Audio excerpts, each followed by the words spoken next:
It's another edition of Time About the Movies. We're in the middle of July 1990. It's July 13th. And we have 4 movies to look at today. 3 are new releases. 1 is the Disney classic being re-released. But this weekend we had a movie that eventually would become a classic in and of itself. It's one of the most memorable romantic movies of all time. And it's a movie that has grown a little bit of appreciation from me over the years. So let's go ahead and talk about it. It was also one of the biggest hits of the year. It's Demi Moore, Patrick Swayze, and Whoopi Goldberg in Ghost.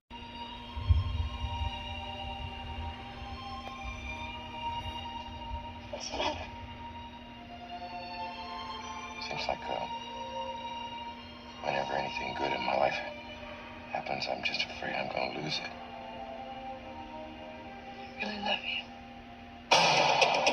What do you want? I don't know what's happening.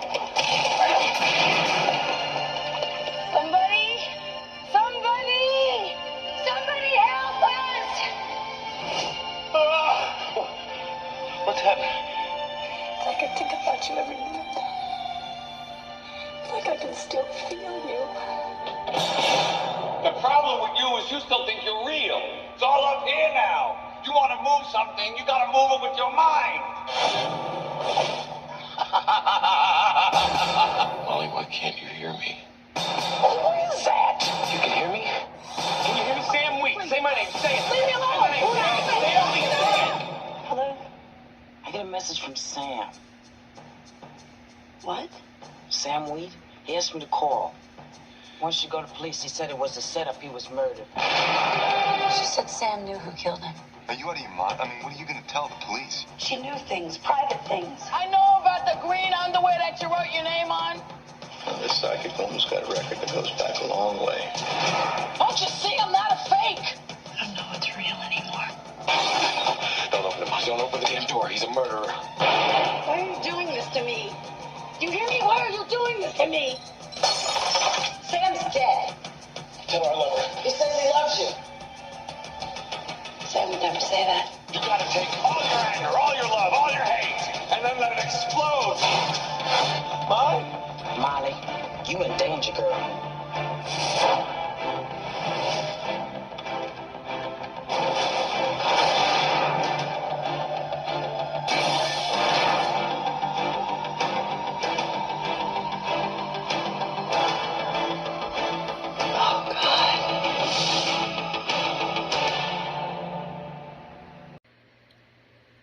So yeah, I kind of like the Jetsons movie. I go back and forth on this movie. You know, for the longest time, I always considered it a style over substance movie. There were things about it that I did like the performances by Moore, Swayze, and Goldberg. But I thought the visuals were a little too jarring and a little too uneasy for the time. Like, they look kind of dated. And I thought the rest of the movie itself was kind of okay, but nothing special. Like the story. The script, I think, could have been written better. But over the years, I have looked it over, and I have to admit that the movie does get a lot better over time, and I think I do appreciate it more and more as one of those great romantic films of all time. The thing I still like about it is that the cast is still pretty good. You know, you could definitely believe the chemistry between Swayze and Moore, and that they would have the strong connection you could buy so easily. Whoopi Goldberg won an Oscar, of course, for her performance in this, and she does a good job here. You can see why she won the Oscar for this. You've got Tony Goldwyn playing a good antagonist in the film. Vincent Schiavelli, he's only in a couple of scenes, but he makes his parts memorable as well.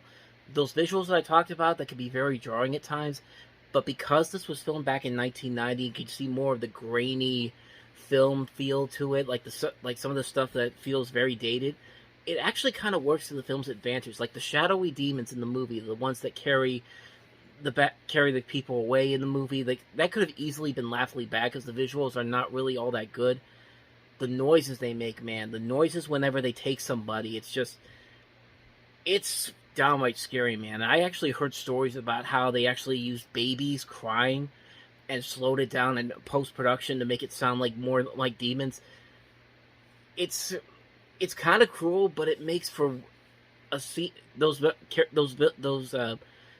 creatures I was talking about, it makes them more scarier than they could easily be. They could easily be laughably bad because the visual look of them isn't all that special, but the fact that they have those noises there, it's just like it's creepy, man. It's creepy what they do in this movie. This still holds up. It still holds up to the very day. I love the ending of the movie where Carl sees Sam for the first time, and he's all happy, and then he turns around, and he sees his dead body at the window, and he's just like, "Oh shit, I'm dead." And then the demons come and all that, and I like that you never see him get descended into hell. It's just implied. It's a great scene and a great climax to the movie, and yeah, give a lot of credit to Jerry Zucker. You know, this guy had been mostly associated with the crew, with his brothers, the crew behind the Airplane and the Naked Gun, the Police Squad. For his first solo outing as a director and a dramatic movie, nonetheless, he does a pretty good job with it. I mean, unfortunately, I don't think he's ever recaptured that same magic that he had before, because First Night, the movie he would make after this about 5 years later, didn't have that same effect, so he would have to go back to comedy, but he wasn't a bad dramatic director. It's one of those things where it's just like, I could see this guy directing more dramatic movies if he had gotten better material to work with. But, yeah, overall, Ghost, I think, has indeed improved over time. It's a movie that, it's dated, but it's the good kind of dated where you can look at it and be like, okay, this definitely works for the time period, and there's still a lot there that could work even for today. Like, I would think it's impossible to remake this movie today and do it in a modern setting, because I think it works perfectly the way it does here. It has some flaws to it. There's still some stuff in here that's kind of hit and miss, but it's still a pretty good movie overall. I would say I can see why it's considered one of the great romantic movies of all time, and you can see why it's what became one of the biggest hits of all time. So, yeah, that's Ghost for me. Let's move on to the next movie, and that is a re-release of a Disney animated classic, and that is The Jungle Book. Walt Disney Pictures presents The Return of the Jungle Book. Look for the bare necessities, the simple bare necessities. Forget about your worries and your strife. It's the unforgettable story of Mowgli, the boy who was raised by wolves and befriended by a bear. I'll learn them all I know. That shouldn't take too long. Now together, they're getting tangled up. So nice to see you. In the wildest adventure of all. You better believe it. It's a journey filled with surprises. You eat ants? You're gonna love the way they tickle. Danger. The tiger. Mowgli, look out! And fun. Baloo! Somebody do something with that kid. This summer, join Mowgli, Baloo, Bagheera, Kaa, and King Louie. That's me. As they take off for the swingin'est jungle party ever. I want to be like you. I like being a bear. Walk like you. Talk like you. Go! Gee, Pop, you forgot to say halt. Walt Disney's classic, The Jungle Book.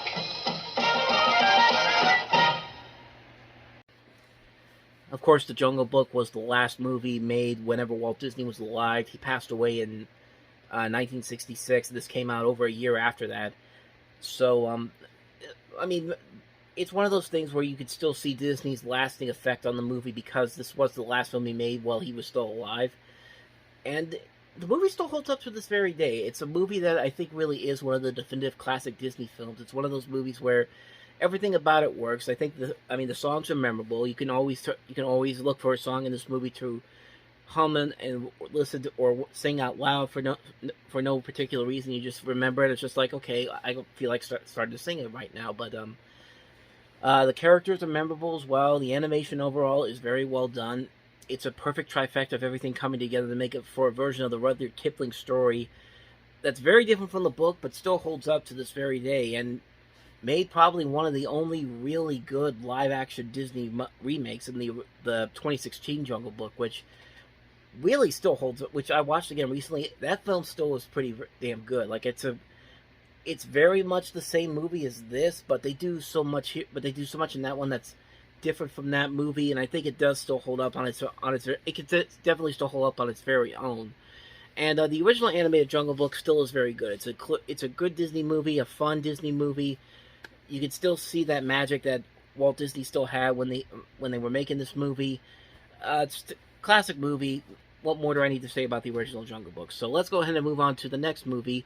The second of two movies Renny Harlin directed over the course of a week that went into theaters, and that was The Adventures of Ford Fairlane.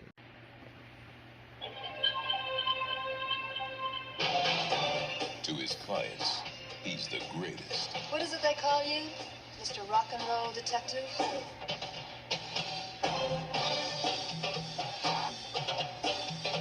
To everyone else, he's just a dick. I'm sorry that I made you clean the toilets and the bathtubs. I mean, who did all the work in bed? Andrew Dice Clay is Ford Fairlane.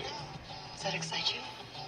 Oh, that. Don't take it personal. Rose in born naked. Gone. Got women to the right of me. Got women to the left of me. I got chicks all around me. Ford Fairlane, featuring Priscilla Presley, Sheila E., Ed O'Neill, Robert Englund, Tone Loc, and Wayne Newton. Yes, Wayne Newton. I dedicated my life to making sure that this industry is so disgusting that we'd have to self-destruct. I even spit on the punch bowl. We're dealing with a very sick puppy here. But I ain't got you. Ford Fairlane. He came from Brooklyn to save the world. Top of the world, Ma! Now that's rock and roll, eh? And needless to say, unlike Rennie Harlin's previous film, Die Hard 2, this was not a big success by any means. It's kind of a disappointment when you really look at it because, you know, Andrew Dice Clay showed that he had some acting chops prior to this in Casual Sex, but in this movie and then the next movie he made, Dice Rules, it was him going back to that shtick that he did as a comedian that was very hit and miss, and it just doesn't really work here in this movie. You can tell that they were trying something here. There were some elements here where it does look like they're trying to go for like an over-the-top action comedy, something like Buckaroo Banzai in a way. But I don't know, it doesn't work as well as it does. You have a great cast here. You know, Wayne Newton, Priscilla Presley, Morris Day, Robert Englund, Ed O'Neill, Tone Loc. Just this great cast, and one of the co-writers is Daniel Waters, who also wrote Heathers. And it just doesn't work here. I mean, it's a movie that I think has a lot of intentions to it that could make for a pretty fun, over-the-top action comedy, but it's just not there because the leading actor isn't really all that convincing. He's just playing Andrew Dice Clay, the comedian, as an actor, as a character that's not even all that good. It's a mess of a movie. It's a movie that I think had good intentions, but as you look at it as a movie, it just doesn't really pan out as well as I think they wanted it to, and it quickly crashed and burned at the box office, even though one of the songs from the soundtrack, Billy Idol's Cradle of Love, actually became one of the biggest hits for the year that year. So I guess that's something there, but yeah, more people went to see Harlan's other movie, Die Hard 2, for a reason, because this movie wasn't particularly all that good. So with that said, let's get on to the last movie, and that is Bill Murray in the comedy Quick Change, which he also co-directed. Let's not be like every other couple on the IRT. Will you rob a bank with me? I will, Grim. I will. Hey! I got 3 more minutes. We're closed, bozo. Let's not mess with me today. What the hell kind of clown are you? Decrying on the inside kind, I guess. Fill this up with regular, please. This is our perpetrator. Average height, average build, red nose, blue hair. It was the perfect crime. Now, all they need to do is get to the airport. Did we miss the expressway? Getting farther away every second. By car. Oh, we're really making progress now. I saw a sign, Phyllis. 3 of them out there shouting with glee. Taxi! By cab. Airport. Look. Huh? Great. And why don't you take us straight to Sing Sing? There's a real cabin. Stop! Taxi! By foot. By bus. You go to the airport? Near the airport. That is an exact change. You better get some help. You're becoming Ralph Cramden's evil twin. By midnight. Bill Murray. Can we just calm down a little, please? Gina Davis. Oh, we'll never make the flight. We'll have to sail a raft to Fiji like Thor Heyerdahl. Please, God! Randy Quaid. We need a cab! One loaded freaking cab! Jason Robards. So easy getting in. No way out. In a major metropolitan comedy. Quick Change. Was that our plane? No, no. If it were our plane, it'd be crashing. God, I hate this town. You know, honestly, I think because this movie had two directors, Murray and also Howard Franklin, who would later direct Murray again 6 years later in Larger Than Life, and also would do The Public Eye with Joe Pesci.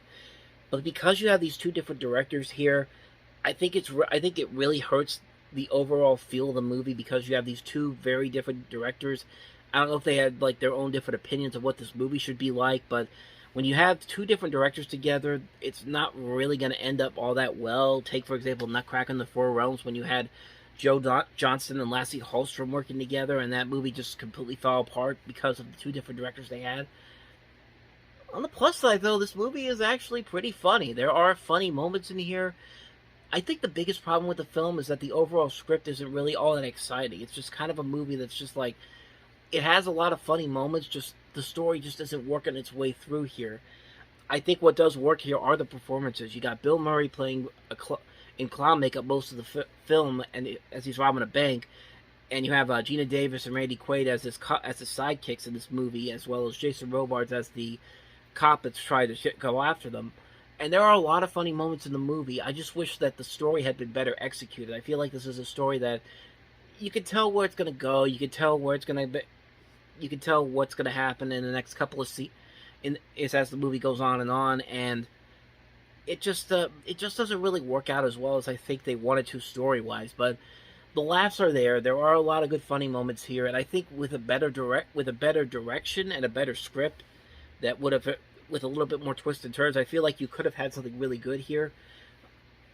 But what you get here is perfectly fine for what it is. It's a movie that is good for what it is, but really could have been a lot better with a better script and, again, better writing. But there are a lot of good laughs here. The cast works very well, so I'd say definitely check it out if you want to. Quick change. So with that said, let's get a wrap up another edition of Time About the Movies. Next time around, we go to July 20th with 3 movies out, including the Spider action movie. I don't even know if it's an action movie, honestly. It's the Spider movie Arachnophobia. We also have Navy SEALs with Charlie Sheen. And we also have probably one of the most underrated comedies of the year, Marlon Brando and Matthew Broderick in The Freshman. If you haven't heard about this movie, it's going to sound stupid, but because of what it is, it's actually a lot better than you may think it is. We'll definitely delve into that, along with our Arachnophobia and Navy SEALs next time around. So, thank you guys for watching, and as always, if you want to see more videos like this, check out the playlist on the next page, check out the previous episode, and I'll see you guys tomorrow for another new episode. So, thank you for watching.